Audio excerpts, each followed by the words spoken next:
ایک دور افتادہ پہاڑی علاقے میں ایک چھوٹی سی بستی تھی جس کا نام تھا بیوقوف پور۔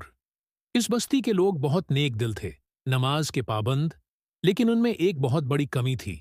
وہ سوچے سمجھے بغیر ہر بات پر یقین کر لیتے تھے۔ بستی کے ایک بزرگ چچا مہردین، جن کی لمبی سفید داڑھی اور پرانے طرز کا لباس تھا، ہمیشہ سچ بولتے تھے۔ وہ سب کو سمجھاتے رہتے کہ عقل بھی اللہ کی نعمت ہے، اسے استعمال کرو، مگر لوگ ان کی بات ہنسی میں اڑا دیتے۔ ایک دن بستی میں ایک اجنبی آیا۔ اس نے سر پر بڑا سا امامہ، چمکتی ہوئی چھڑی اور لمبی داڑھی رکھی ہوئی تھی۔ لوگوں نے سوچا کہ یہ کوئی ولی یا بزرگ ہوگا۔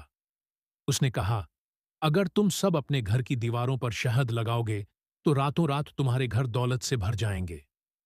یہ سن کر ساری بستی نے شہد خریدا، دیواروں پر لگایا، کچھ نے تو دروازوں اور چھتوں پر بھی لگا دیا۔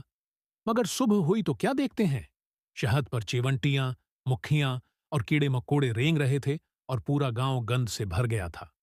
چچا مہردین نے سب کو جمع کیا اور کہا، بیوقوفی یہ نہیں کہ آپ کو کوئی بے وقوف بنا جائے، بیوقوفی یہ ہے کہ آپ بغیر سوچے ہر بات مان لیں۔ پھر انہوں نے بستی میں ایک علم گھر قائم کیا جہاں بچے اور بڑے سب پڑھنے لگے، سوال پوچھنے لگے، تحقیق کرنے لگے۔ کچھ مہینے گزرے تو بیوقوف پور کی حالت بدل گئی۔